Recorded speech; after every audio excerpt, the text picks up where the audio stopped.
Hello friends, how are you and अस्सलाम वालेकुम। एक बार फिर से यार रिएक्शन पे मैं हूँ आरजे रफाकत मीर और मेरे साथ मौजूद हैं अदनान मीर। और गाइस उम्मीद करते हैं आप फिट फाट एवन हंसते मुस्कुराते खुशियां बांटते बिखेरते। जी जी गाइस, आपको कहते हैं खुश आमदीद एक बार फिर से एआर रिएक्शन पे।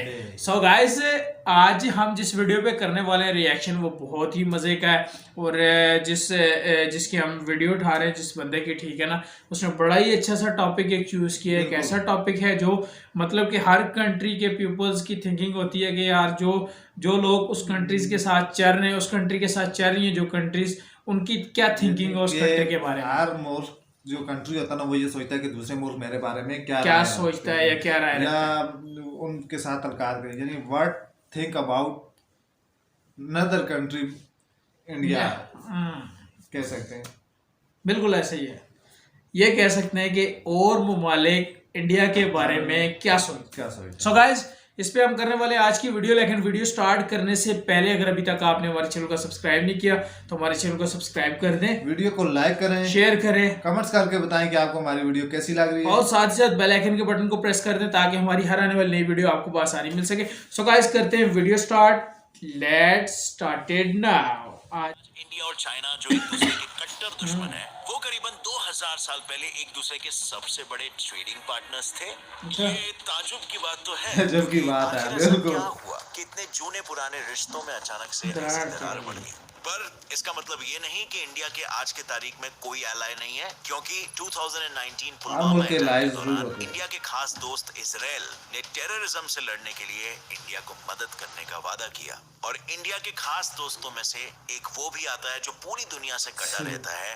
जी हाँ, मैं बात कर रहा हूँ नॉर्थ कोरिया की, जो वैसे तो पूरी दुनिया से तानाशाह कहते हैं। मिस्टर मोदी की ट्वीट पे उसने इंडिया को अपना एलाय बनाने की बात कह दी थी।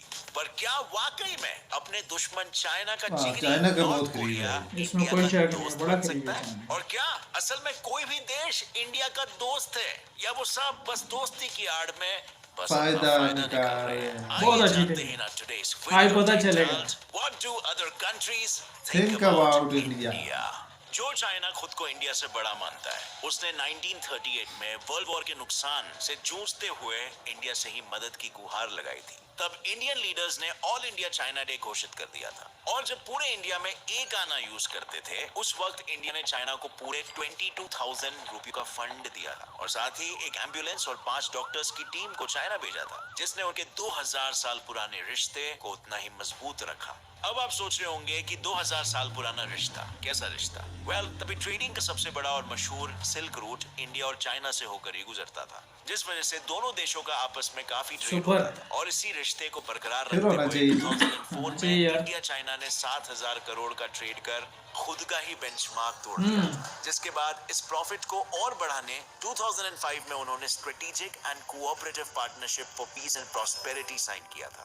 अब यहाँ तक तो चीजें अच्छी चल रही थी, लेकिन अचानक 2017 में इनकी इस दोस्ती में दरार आने लगी, क्योंकि 2017 में जब चाइना सड़क बनाने के बहाने जबरदस्ती भूटान के डोकलाम बॉर्डर में घुस गया था, तब इंडियन आर्मी ने ऑपरेशन जूनिपर चलाया, जिस वजह से चाइना को मजबूर होकर अपनी सेना को वापस बुलाना पड़ा था। और उसी वक्त चाइना के करंट अफेयर कमेंटर ने ये कहा कि इंडिया को इग्नोर और अंडर एस्टिमेट करके चाइना ने बड़ी गलती कर दी। किसी को भी उसके फॉरेन एनालिस्ट ने भी उसी साल इंडिया के लॉन्ग रेंज बैलिस्टिक मिसाइल अग्नि 4 के सक्सेसफुल टेस्ट कंप्लीशन के बाद भी दिया था। हालांकि दोनों देशों के संबंध ज्यादा खराब तब हुए जब कोविड-19 के वक्त गैलवान वैली पे इनकी जिस वजह से इंडियन गवर्नमेंट ने सभी चाइनीज एप्स को बैन कर दिया था। और चाइना ने अपने यहाँ सभी इंडियन मीडिया साइट्स को ब्लॉक कर दिया। लेकिन इससे पहले भी चाइना ने कभी इंडिया को आगे बढ़ने नहीं दिया है,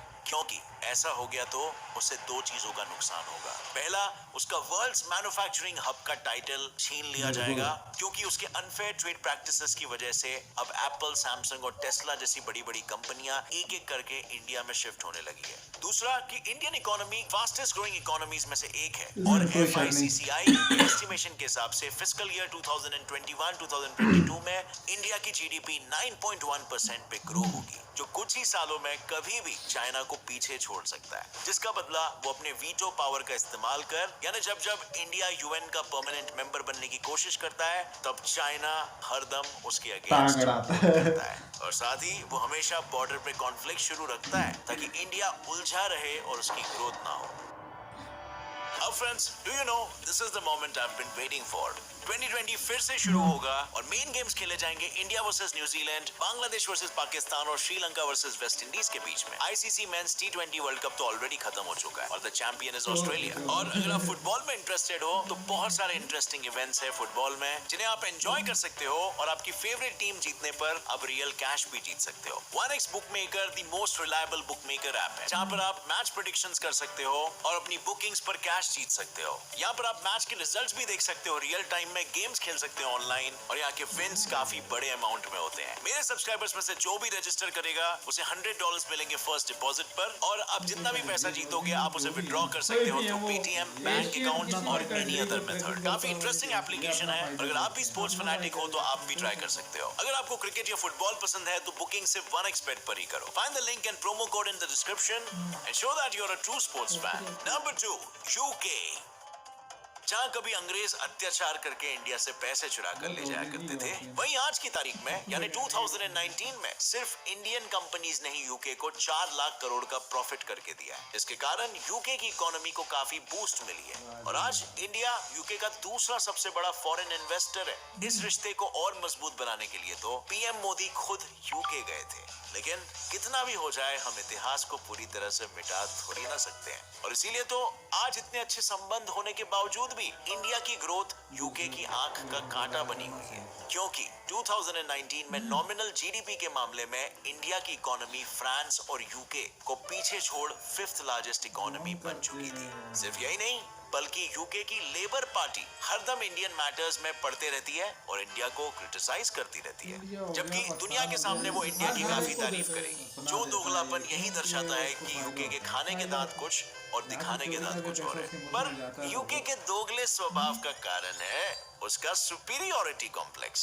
कि जिस देश पर उसने 200 साल से भी ज्यादा राज किया वो बस 70 सालों में उससे इतना आगे कैसे निकल सकता है। और यूके की इसी सुपीरियॉरिटी कॉम्प्लेक्स का सबूत 2016 का ये सर्वे रिपोर्ट बताता है, जिसके मुताबिक 43% यूके सिटीजन्स को आज भी यही लगता है कि उनका कॉलोनियल कल्चर यानी दूसरे देशों पर राज करना सही था, और ये उनके लिए गर्व की बात थी। और अगर उनकी आइडियोलॉजी कॉलोनियलिज्म ही है तो क्यों दुनिया के सामने डेमोक्रेटिक देश बनने का ढोंग करते हैं? उनका दूसरा एक ढोंग तो ये भी है कि खुद को इंडिया का एलाय बताने के बाद भी यूके इंडिया से भागे हुए सभी बड़े बड़े स्कैमर्स को पनाह देता है, और जब इंडिया उन स्कैमर्स को लौटा देने के लिए कहता है तब चोरों के लिए ह्यूमन राइट्स का नाम लेकर वो अपील डिनाई कर दी जाती है। लेकिन बात तो कुछ ऐसी है ना कि यूएस के मांगने पर क्यों अमेरिकन क्रिमिनल्स को तुरंत हैंडओवर कर देता है, पर यूके ये सब खुलेआम नहीं करता, क्योंकि वो अच्छे से जानता है कि उसके लगभग 1 लाख लोगों को रोजगार सिर्फ इंडियन कंपनीज की वजह से ही मिल रहा है, और सिर्फ कंपनीज ही नहीं बल्कि इंटरनेशनल स्टूडेंट्स भी यूके के रेवेन्यू में 2 लाख करोड़ कंट्रीब्यूट करते हैं, जिसमें सबसे ज्यादा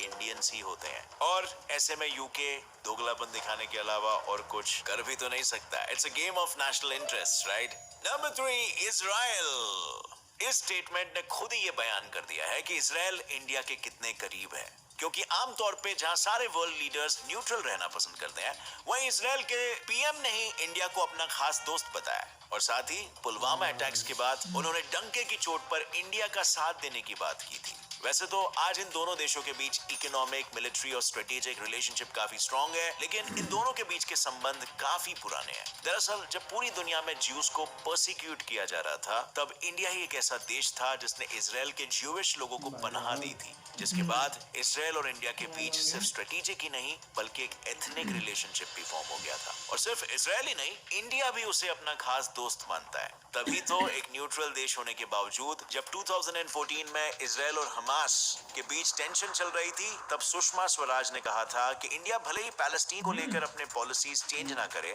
लेकिन इजराइल के साथ भी अपने रिलेशन अच्छे रखेगा, क्योंकि इनके इसी रिलेशन ने 10 सालों में दोनों देशों के बीच 66,000 करोड़ मिलिट्री इक्विपमेंट का बिजनेस करवाया था। और हाल फिलहाल में दोनों देश अपने बायलैटरल ट्रेड एग्रीमेंट को इंफॉर्मेशन टेक्नोलॉजी, बायोटेक्नोलॉजी और एग्रीकल्चर की एरियाज में भी शेयर करना चाह रहे हैं, क्योंकि सच्चे दोस्त वही तो होते हैं जो सिर्फ अपना ही नहीं बल्कि अपने दोस्त का भी फायदा करवाएं। नंबर 4, यूएस की बात करें भाई लोग, तो इंडिया का सबसे स्ट्रॉन्गेस्ट एलाई यूएस कहा जाता है, क्योंकि 2019 में दोनों के बीच का ट्रेड तो करीबन 6.5 लाख करोड़ रुपीस तक पहुंच चुका था। लेकिन हमारी बॉलीवुड फिल्में भी उनके लिए पैसे कमाने का एक मेन स्ट्रीम बन चुकी है। लिटरली वहां फिल्मों के रिलीज के पहले हफ्ते में ही सेल्स 50 करोड़ रुपए क्रॉस कर लेते हैं। लेकिन यूएस भी शायद इंडिया का एलाई बनने का सिर्फ ढोंग करता है। Relationship between India and the United States has never been stronger, has never been better. क्योंकि 2020 में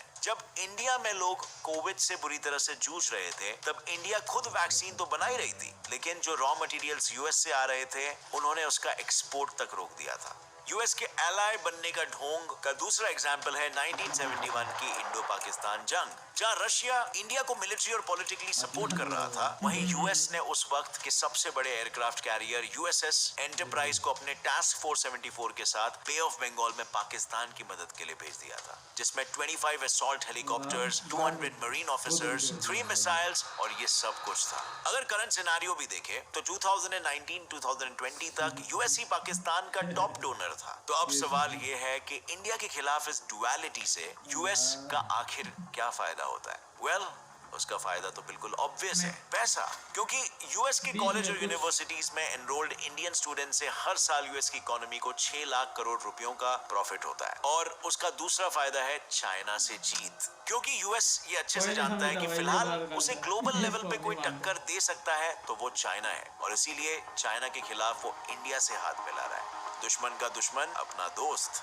यही चीज उसने तब भी की थी जब सोवियत यूनियन ने अफगानिस्तान पे कब्जा कर लिया था, और उस वक्त अपने सबसे बड़े दुश्मन सोवियत यूनियन को हराने के लिए यूएस ने अफगानिस्तान का साथ दिया था। इन शॉर्ट, यूएस की पॉलिसी ही है दुश्मन का दुश्मन दोस्त। और इससे आप दोस्त के घर पे अक्सर आना जाना भी कर सकते हो ना, और नजर रख सकते हो कि पड़ोसियों की तबीयत पानी कैसी है। नंबर 5, पाकिस्तान और इंडिया के लीडर्स ही नहीं बल्कि लोग भी शायद एक दूसरे को नेगेटिवली देखते हैं कहीं ना कहीं, क्योंकि माओ एक सर्वे के अनुसार 71% पाकिस्तानीज इंडिया को एक सीरियस थ्रेट समझते हैं।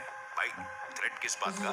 इंडिया न्यूक्लियर बॉम्ब फोड़ रहा है या इंडिया टेररिस्ट को भेज रहा है दुनिया भर में? और क्यों ना समझेंगे? वेल, समझ सकते हैं कि पाकिस्तानियों को ऐसा क्यों लग रहा है, क्योंकि जब उनकी स्कूल की किताबें ही उन्हें ये सब कुछ झूठा पढ़ाती है बचपन से, जैसे कि इंडिया पहले पाकिस्तान का हिस्सा हुआ करता था and not the other way round, या ये कि इंडिया में सूफी संतों ने इस्लाम को मुगल्स के आने से पहले ही फैलाने की शुरुआत कर दी थी, जबकि उनके पास इस बात का कोई सबूत भी नहीं है। और सच तो यह है कि सूफी संत कभी किसी को कन्वर्ट कराने में मानते ही नहीं थे। खैर, ये तो पाकिस्तानियों की सोच की बस एक झलक थी, पर वो इंडिया के बारे में और क्या क्या सोचते हैं और क्या क्या मन घड़त कहानियां बनाते हैं, ये डिटेल में जानने के लिए आप ऊपर आई बटन पे क्लिक कर सकते हो। पूरी वीडियो में ये बयां किया है कि what do Pakistanis think about Indians with proofs.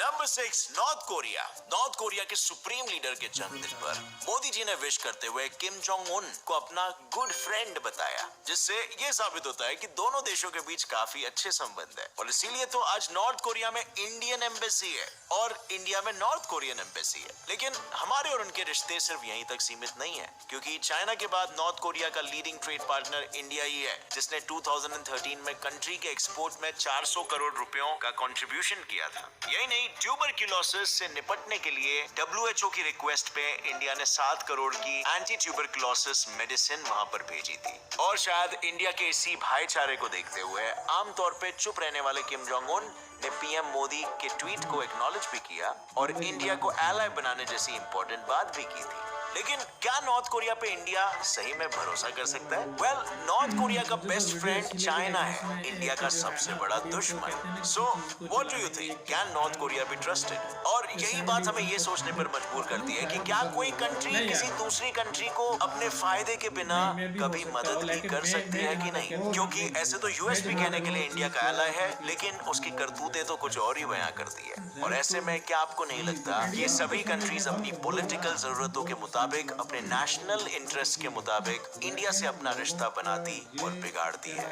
और क्या इंडिया इसमें कुछ अलग करता है, या हम भी उन्हीं देशों में से एक है जो अपने ही नेशनल इंटरेस्ट और पॉलिटिकल इंटरेस्ट के गुलाम है? और हो सकता है इन दूसरे देशों में इंडिया के बारे में भी एग्जैक्टली यही बातें बोली जा रही है। वेल, आपकी क्या राय? रहेगी बात ये कि हमने तो अपनी एक मतलब मेरी जो एक एक्सपीरियंस है उसके वाले से बताऊंगा।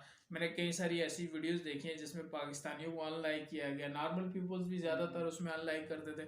और पाकिस्तान की कोई वीडियो मैंने ऐसी नहीं देखी आज से पहले, तो कोई भी इस तरह की कि जिसमें उन्होंने स्ट्रेटली इंटरव्यू उठा के देख लें। हाँ, इंडिया की भी देख लें, पाकिस्तान की भी देख लें। पाकिस्तान में ज्यादा पॉजिटिव लोगों ने इंटरव्यू दिए, हाँ बिल्कुल दिए। लेकिन हमने इंडिया के भी कुछ देखे हैं, वहाँ पे एक्सट्रीम नेगेटिविटी थी। उसकी वजह यही है कि वो कहीं ना कहीं छुटकारा उन्हें मिल जाता है मजे का। वो चीज़ के अलावा मीडिया ने उनको ऐसा ब्रेन वॉश किया हुआ है कि बस हाँ, वो बस वही बात है। रहेगी बात ये कि हम कहें कि न्यूक्लियर पावर देखा जाए तो पाकिस्तान भी है और इंडिया भी है। वो बात अलग है। इंडिया का जो सबसे बेस्ट फ्रेंड इस वीडियो में मुझे नजर आया वो इसराइल है। हाँ, और अमेरिका, बरतानिया, ये तो बस मतलब ही मफादी जाते हैं। ये बिल्कुल, फ्रेंड्स का भी किसी के नहीं हो सकते। इसमें कोई शक नहीं है। किसी दौर में पाकिस्तान का था अमेरिका फ्रेंड्स, हाँ, किसी दौर में अफगानिस्तान का था। तो वो देख लो फिर अफगानिस्तान के साथ भी क्या हुआ। सो गाइस, ये गोरा कभी किसी का नहीं हो सकता मेरे हिसाब से। ये अपने इंटरेस्ट से बाहर नहीं जाते।